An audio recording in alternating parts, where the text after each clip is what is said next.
Welcome to the Plan Your Federal Retirement podcast. I'm your co-host, Micah Shalansky, and with me is a great financial advisor, Christian Sakamoto. Christian, thanks for joining us today. Hey, Micah, how you doing? You know what? I am doing fantastic. We are recording this prior to the election, so fair disclosure, don't spoil it for us on what took place. But Christian, I'm excited about post-election. So I quit getting so many stinking text messages. Like, that's what I'm most happy about. Just getting bombarded all the time. Yeah, that's always fun. Yeah, no, I'm excited to be here today. We've got some real life client questions as we're meeting with our clients this time of year. So Yeah. I know you wanted to chat through those today. That's what I thought was so great about this, right? The end of the year, as you know, is such an important time in our planning process.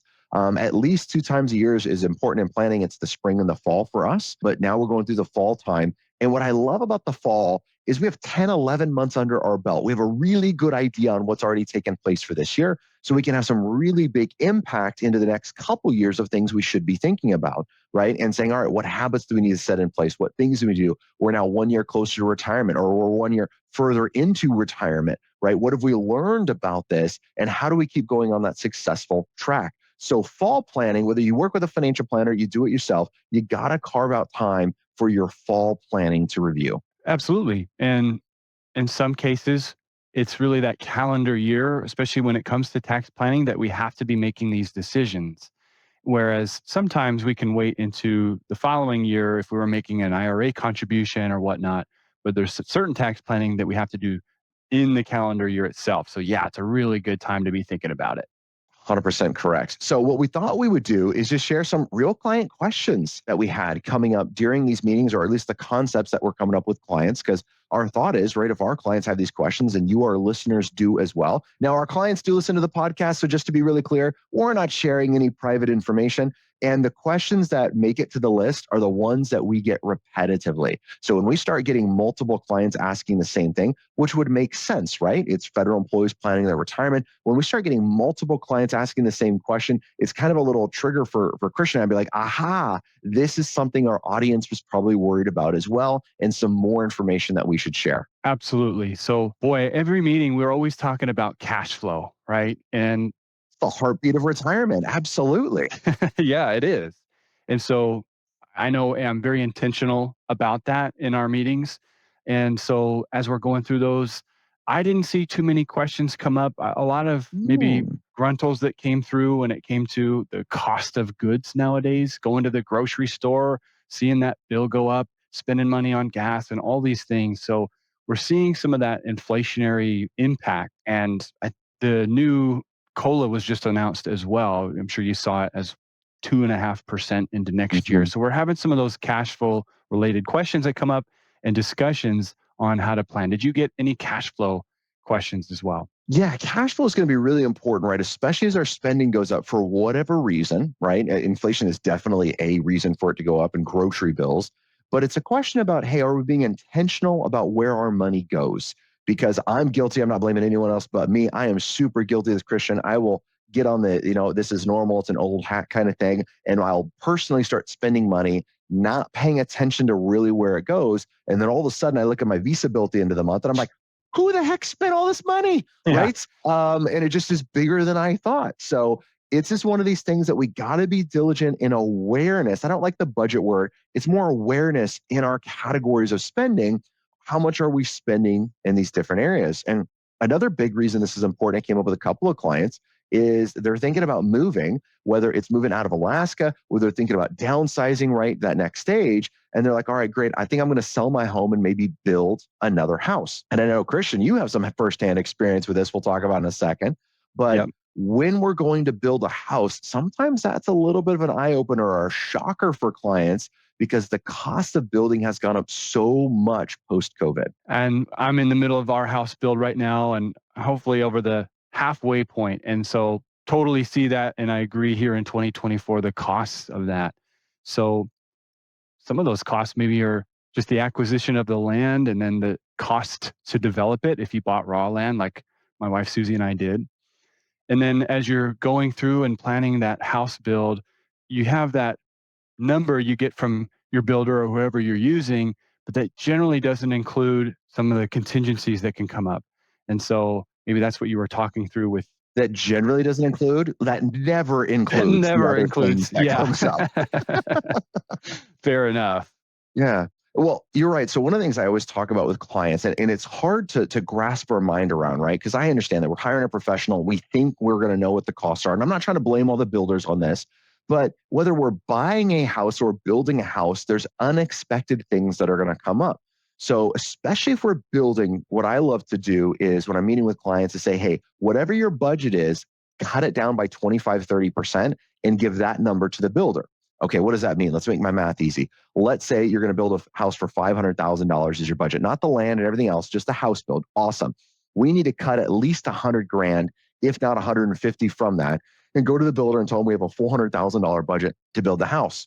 Why? Because if you tell the builder you have a $500,000 budget, they will blow all $500,000 and be like, oh, by the way, here's these extra things we need to pay for, which will be another 20 to 30% at the end of the day. Now, you may not believe me, and that's okay. And I hope I'm wrong for you. I hope that doesn't happen for you and you're able to knock this thing out of the park and not go over budget.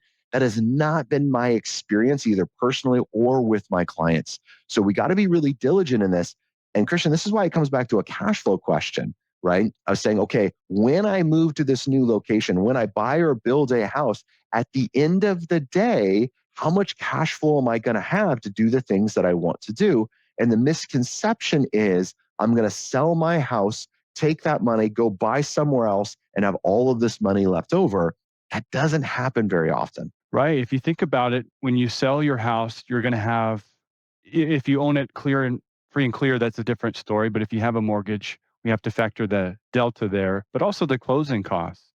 So then if you go around and turn to buy a smaller house or build a smaller house, boy, and the markets that we're seeing today in the real estate market, they're so elevated right now. So great, you sold your house at a premium and then you have those closing costs, but then you go try to buy something, you might not walk away with as much equity as you might have thought, if any. Yeah, so important to get the real numbers, right? And this isn't our opinion of the numbers. This is the real numbers. So awesome. I reach out to a real estate agent and I get a CMA, a current market analysis. We had a client do this and the CMA came back $100,000 less than what they think they can sell the house for. And I'm like, okay. I was like, great. We're going to take the real estate agent's numbers for planning purposes. If you want to list it for 100 grand higher, I mean, rock on. Let's go ahead and do that and see if you get it. But for planning purposes, we got to get the pulse of the market, which is actually happening. So if that's 100 grand less, that's what we need to take in our planning purposes. And so often, Christian, I look at my house and I'm like, my house is amazing. It is the best house ever, right? And I love it so much, it's worth all of this money. And I emotionally put this great value on the house, which to me, it could be worth that. But the value of something is what someone else is willing to pay. So if you're a tax assessor out there looking at my house, hopefully the other people don't want to pay nearly as much for my house. So let's lower that bad boy down, right? So there's the juggling act that we have. But in all seriousness, we need real numbers. So I love your thought. What could you really sell the house for?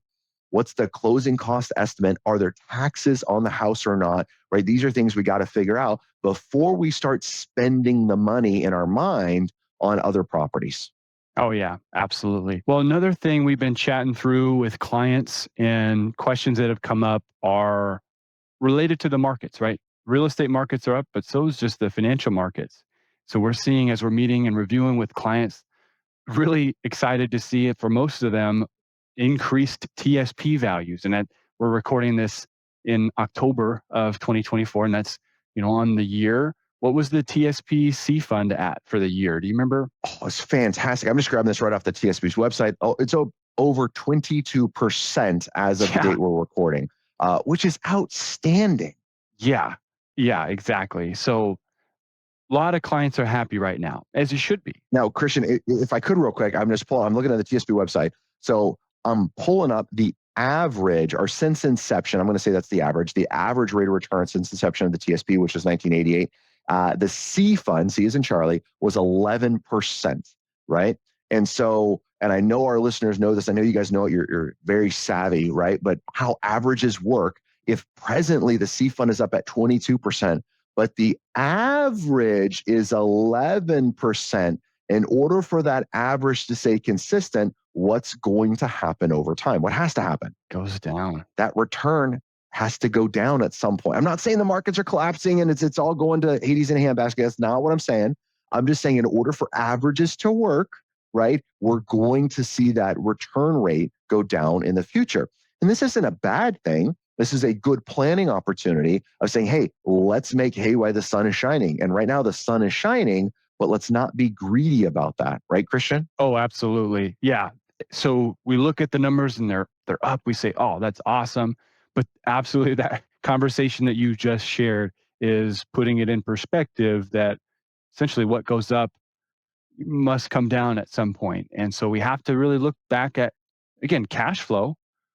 If we're working right now, no big deal. If we have many, many years until retirement, no big deal. We're still earning our paycheck. It's once we're within a certain number of years, that certain window between working and retirement, or if we are in retirement, how does that affect you with your retirement dollars? And so those are the real life conversations that we're having, whether it's with the pre-retirees or those who have retired. And so we have to turn it back to cash flow and what are your cash flow needs? If as a household, for example, you need to spend, $8,000 a month, and we know what your pension is, or what it will be, and we know what the first supplement is or what it will be, and eventually Social Security. There might be a little gap there that we're looking to fill between the fixed income and TSP or other retirement accounts. And so, as the markets are up right now, we can quantify how much we can safely take out of those investments to fill that gap. But we have to remind our listeners and our clients that, again, markets are up right now. That's awesome. But not if, but when they go down again, here's our plan to weather the storm. I love that. Not if, when they go down. And Christian, just to pull on that thread a little bit, what I love about that is it's a that concept is a dynamic plan for each individual person. One of the things I don't like, right, is when we stereotype everyone and say, great news, everyone at 60 should be invested in this. If you're going to retire, you need $2 million set aside for retirement or whatever USA Today came out with a couple of weeks ago in their survey, right? And that's just not accurate. We're all different in how we spend and what we do. So this distribution planning it's a formula which is customized to you, but it works really, really well. So I love that aspect of let's not get greedy. If we're close within retirement within the next 5 years, we need to have a serious conversation about saying, all right, how much money do we need to pull out of our investments to live? And do we take some off the top, take some out of the equities, out of the growth, move them over into some safer investments, something still going to grow, but maybe not as volatile as the market. Now, is that saying the market's going down? No, that's not what my statement is at all. This is about being a prudent investor and a diversified investor. And this is true diversification, is making sure that the money I need to spend is available and the money that's earmarked for longer term is working for me in the longer term. Right. So if you have a decade or longer until when you want to spend this money and retire, yeah, maybe we're not looking at taking some off the top of our winnings and moving it into cash right now because we've got such a long time horizon. Perfect. But if you're within that 5-year window, as you're saying, of retirement, and that's when you're going to start spending this money, that's when we have to get really intentional. So could you talk a little bit about what we want to see outside of the market as we get closer and closer to retirement? Absolutely. Now we do a whole in the podcast. Unfortunately, we probably don't have enough time to go into super detail in it. So let's hit it at high level. And I know we have different classes on our website, plannerfederalretirement.com, that we can jump into. But our basic rule of thumb, now this is a rule of thumb, right? So that means it has to be a little bit of an average over time, and everyone's different. But our basic rule of thumb is any money you need to spend in the next 5 years doesn't belong invested in the market. Why do we say that? 2008, 9, 10, 11, 12. It took roughly 5 years for the markets to get back to even. So if you were retired and in 2008, if you were 100% in equities, the market fell roughly 46% in a year, more than that intraday, just round numbers here. That's half, right? Half of your money is gone. And now if you're retired and you're selling every single month, sell, while the market is falling, you devastate your retirement. So we need some diversification here. And so we need money available outside. Maybe that's cash, money market, structured products, CDs, short-term bonds, right? There's a list of different things we can look at, but we need something more available that's not subject to that market volatility. Now, we don't want to go buy a 10-year CD, right? Because yes, a 10-year CD is not subject to as much market volatility, but it's locked up for 10 years, right? So we need a short-term instrument that when we need the money, it's available to us. Hmm. Oh, I love that. And it's that reminder that we're sharing with clients in that meeting and making it apply to their exact situation, because we can talk about it with a broad brush, but we really have to understand the unique person that we're meeting with to see how it applies to them. 100%. We're also meeting right now, like we mentioned in the beginning, and a lot of questions are coming on tax planning. So, as we Ooh, said, now's a good time to be talking about it just for this time of the year. So, I can start. I can share an example. go for it. I love taxes. You know that. Go for it. I met with two particular clients this week where we are looking at doing a Roth conversion. And so, as a reminder, a Roth conversion, we take money that's in a traditional pre tax IRA, we pay the taxes and move it to a Roth IRA where it grows 100% tax free, which is pretty awesome. Fantastic.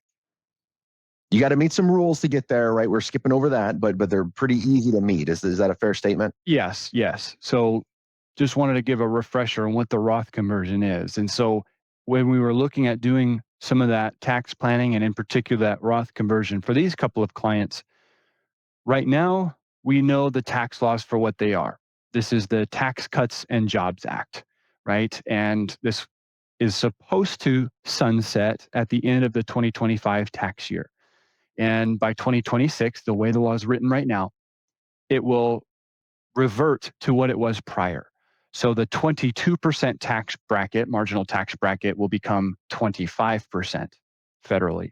And the 24% will become 28% at the federal level. We're recording this in October. We don't know who's going to be president by the time this airs, and maybe we won't know even at that point. Hopefully we do. I Hopefully it'll be really figured out. hopefully. I hope so. So there's potential that it can change, but let's play with the rules that we know today. Well, for these particular clients, they're in the 22% tax bracket. And the thought was maybe we'll do a Roth conversion not only to maximize the 22% bracket that we're in, but also maybe we push it up into that 24% tax bracket, because we know that in just 2 short years, the 22% bracket will be 25%. And so even paying taxes at 24%, there's some tax savings there, right? And I like to say in there, Christian, I agree with 100%, right? But it's not just the brackets, so to speak, the percentages, because a lot of things expire with the TCJA. We have a progressive tax system, right? So the more money we make, the more it's taxed at a higher rate. Those brackets shrink just a little bit. So you progress up the tax ladder faster. The standard deduction gets dropped considerably, which may or may not be a good thing for you, depending on it is. So there's a lot of little things that we're skipping over because it's the tax code and it's super complex. But I love this concept of saying, hey, where are my taxes going to be in the future, right? Can I do something now to trigger to pay taxes today at a lower rate? And then it's going to grow tax free. Because one thing that you know, and I know as well, working with clients, been doing this for 24 years now, is that something will come up in our life event and we'll have wished we had had a pot of tax free money. Now, I hope it's something fun, like maybe buying a boat, buying an RV, buying a second home, taking a great vacation. Maybe it's something not fun and we got to pay for long-term care, or we got to take care of some other things for the family. But having the diversification, I keep using that word today, but this is tax diversification. Having these different buckets and hopefully a big tax-free bucket just makes a ton of sense. And being able to see that been used over the years, man, it's a must. Oh, absolutely. And even just to further go on that point too, think about from a legacy perspective as well, the impact that a inherited Roth would have Sure. versus an inherited tradition. So yeah, there's lots of neat things there. What about your end, Micah? Any tax related questions from clients this past couple of weeks? Boy, so a big one is going to be, what would be my tax bill, next year? There's a lot of Hmm. uncertainty as what the tax law is going to be. So a lot of those questions, you hear a lot of hype about it. There's a lot of questions or concerns about the unrealized capital gains tax. Mm. Keep in mind when we hear about these things, Christian and I, we always pay attention to what's going on, but we focus on what the law is, right? Federal employees, you guys know this. How often do you hear people talking about moving to a high five? But there's not a law. It's not moving. It's not making traction at all. So until that time comes, we're like, okay, a lot of people talk about things. Let's focus on the laws we have today. When the tax laws change, they will, right? When they change, here's the important part. We sit down and look at it earnestly and we say, awesome, what are the new laws? How do we comply with the new laws? And it's a game. The IRS changes the rules, but it's still a game. Now we get to read it. And now we get to see how we get to win at the game, right? And how do we win? We legally reduce your tax bill. Legally is that key requirement right here. But what do we need to do to over time to have you pay less in taxes? So a lot of concern about potential unrealized capital gains in the future. Another concern is going to be there about clients with maybe rental properties or assets that have capital gains in them. What's going to happen with capital gains tax? And so Mm, that's another thing we were working on this week with clients as well about saying, hey, should I sell a rental property this year or next year? Should I sell it in 2 years? And so we're kind of working on the math with it. And instead of an emotional decision, we're trying to make it a financial decision. Can I quantify what's the tax effect if we sell it this year? Can I quantify if our tax laws expire and it goes back to pre-TCJA? What would the tax effect be? Okay, awesome. Let's look at it. Maybe there's $1,000 difference between the two. Okay, it doesn't matter, right? That's negligible in the grand scheme of things. Maybe it's $100,000 difference. Ooh, all right, that's a big number. Right now, we really need to look at this and say what's going to be most appropriate. But it's trying to remove the emotion and trying to put some facts on there. And that's one of the things I love about taxes is we get to put real numbers on the paper and say, how do we make this decision to better you? yeah, I like that. And again, playing in the sandbox that we have right now, the rules that we know today. Another thing that kind of comes up as well, Christian, is making sure we set things up where we can take advantage of it when it happens. I'm a huge fan of the TSP. Our listeners know that it is a great tool. I wish the TSP allowed in plan Roth conversions, but they don't. And so when I talk to the board, when I talk to the TSP people, it's definitely something I bring up as something they should do. But that's just Micah's opinion. So the law is today we can't do in plan Roth conversions on the TSP. So it means when a client is able, we like to pull some money at least out of the TSP. Maybe it's 59 and a half for an in-service transfer. And we like to create an IRA to give us the opportunity to do a Roth conversion. And you want to do that sooner than you have to, because sometimes taking the money out of the TSP is easy. Sometimes it's a little bit delayed. We have a client with a $750,000 TSP check that the TSP office lost. They say they left it off their office. It hasn't made it to their bank account. So we had to cancel and reissue this. So it'll be 3 or 4 weeks for the client before they actually get their money. Great news is we started this process back in August. So we're able to make sure the money comes out. We're able to still do the Roth conversions for them this year.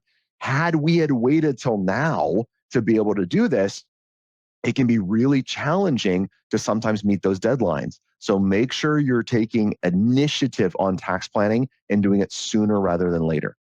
Yeah. Yep. Absolutely. And having a little urgency with it. I like that. Let's see. I had another meeting with a potential client this week. And this one, actually, I'll bring it back to cash flow. And it does tie into tax planning. So this particular household, they had married couple that were both retired, both receiving pensions, living on a lifestyle where their income was the money that was coming in from both of their pensions and VA disability benefits were already exceeding what they were spending, which is awesome. And that didn't include taking money out of retirement accounts. One of the spouses went back to work. So they were retired, not working. And then now one of the spouses went back to work, dramatically increasing their household income relative to how much they were spending. So really, it was just a conversation about how do we not fall into that potential lifestyle creep where Mm. if we know that the spouse that's working right now that won't last forever, maybe it's just a temporary job that is being taken right now. How do we avoid that from happening? And so having that good conversation on the cash flow side to really put it in perspective on what we can replace when they are fully retired again. So what would your thoughts be if you met with them and you saw that situation? What would be some things that they should be thinking about? I love it. The sooner we can sample retirement and stay on that, the more successful clients are, just period, hands down. So, what does that mean? Well, that means if we know our retirement spending, I'm going to make up numbers, Christian, so forgive me if I got them wrong here, but let's say our retirement spending was going to be $8,000 a month. But now we've retired, we got a second job, we have more income coming in, and let's say we have $15,000 a month in income coming in. Okay, great. Well, what the problem is, as you mentioned, if we get that 15,000 a month coming in, we're going to get that lifestyle creep that's going to come up. Now we stop working in a few years, we go back to 8 grand. That's going to be challenging. So what I'd love to see is saying, okay, awesome. Let's keep your lifestyle at $8,000 a month. Let's take the delta, the difference between the two, which is quick math is $7,000 a month. And I want that 7,000 put in a bank account you don't bank at normally, right? So if you're normally at Capital One or USAA or wherever it is, I'm going to pick a different bank and I want it to go to an outside bank account so we don't see the money easily. And I want that to get saved. Now, maybe that's project money. Maybe that's travel money, etc. But I don't want that as day-to-day lifestyle money because that's the lifestyle creep that's a problem. Now, Christian, sometimes clients are going to come in and says, Micah, well, there's really no difference. Put the 15,000 in my bank account, and then every month I'll just move kind of 7,000 over into the savings account. And that's a good theory, but that's not reality at the end of the day. We need to feel what it's like to be retired. And I want you to only feel getting $8,000 a month. We talked about this financial thermostat previously on the podcast, but when I log onto my bank account, if I got a balance between X and Y, I feel pretty good. I'm good. If it goes above Y, I feel really good. I start spending that money. And it goes below X, and I'm like, holy crap, who spent all this money? Right? It wasn't me. Who spent it? And now I start saving and building that money back up. And that's our financial thermostat. So the hack for the financial thermostat is only put ideal income, your retirement income, that 8,000 a month in our example, in your checking and savings. Have extra income go to an outside account you do not see. Aha, now we're playing games with the brain, but we're saying 8,000 a month. Now we can find out if that's the real number or not. Exactly. We've worked together for a while now. So that's the same exact thing that I shared, and a little friction at first, but Yeah. as we walk through it and we say, hey, let's just try it for 3 months and see what's the worst that's going to happen. Oh, great. You've got an extra, however much in your bank account after 3 months. Okay. Well, it's still a good idea. And the reason I brought this particular question up was also just how it affected tax planning. If we had done a Roth conversion earlier on in the year, whereas this spouse that they just started their job 6 weeks ago, this would have dramatically impacted, in probably a negative way, their tax planning that we did if we did a Roth conversion.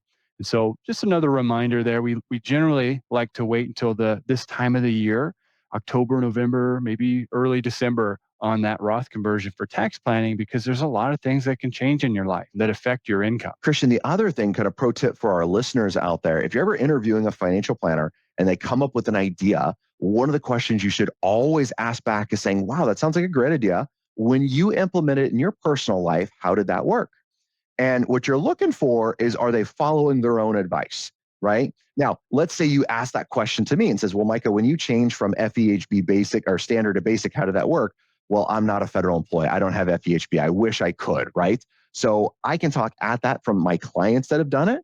But if things I have the ability to, which is a Roth conversion, income planning, all of these other things, your financial advisor needs to be following that advice that's out there. And that's a really good kind of test out there of saying, hey, are they thinking something's a good idea versus living it and having that real experience? Because I'll tell you, when I do this income planning, I do the same for my wife and I. We have money go to outside account. And you said that Yeah. friction, that tension, Hmm. absolutely. I feel it, right? Because Yeah. it sounds like a good idea. Then you do it and it's like, yeah, there's a little bit of friction. You get past that and you start seeing some really good benefits though. And I know you do the same, Christian. Yeah. Yeah. Basically asking your advisor to put their money where their mouth is. And same for the investments that we have, that we're investing our clients, those models that we're in, that's where my money is too. Right. Maybe Mm-hmm. not the same percentages, but same models that we're investing in. So yeah, I like that idea. Perfect. Christian, we went a little long on this podcast. Sorry, you get Christian and I talking about taxes. We could be here all day. But we want to make sure we're giving some good action items for our listeners. Christian, what's a good action item our listeners could take and walk away with this week? I would say review your buckets. If you don't have your own buckets mapped out between how much is in cash, 0 to 2 years in cash, roughly 3 years in bonds as the second bucket or our income bucket, and then the rest that's in growth, you really need to map out what you have there and base it on when you're going to be spending money. So if you're still working and you're not retiring soon, okay, your bucket should look different. If you're retired and you are spending that money, your buckets are going to look a lot different. So you just need to have that buckets plan. I'd also say, just if you want help with that, Mike and I can help you with that. we're Absolutely. able to assist with that if you have questions on that. I'm going to throw another one in there, cash flow planning, cash flow awareness, know where your money goes. This is such a big thing, especially for whether it's savers or spenders, whatever habit. When we are make informed decisions, we make better decisions. And when you know where your money goes, that's an informed decision. And you are just better steward of your money. So I like that one. The other one I'm going to say, share this podcast out. Our goal is to help another 1 million federal employees with their retirement. The only way we get to do that is with your help. So share this out there. Keep your questions coming. We love getting those on the First Federal Fact Check and the other platforms that we have so we can answer your questions that come in. Christian, thank you so much for joining us. And until next time, happy planning. Happy planning.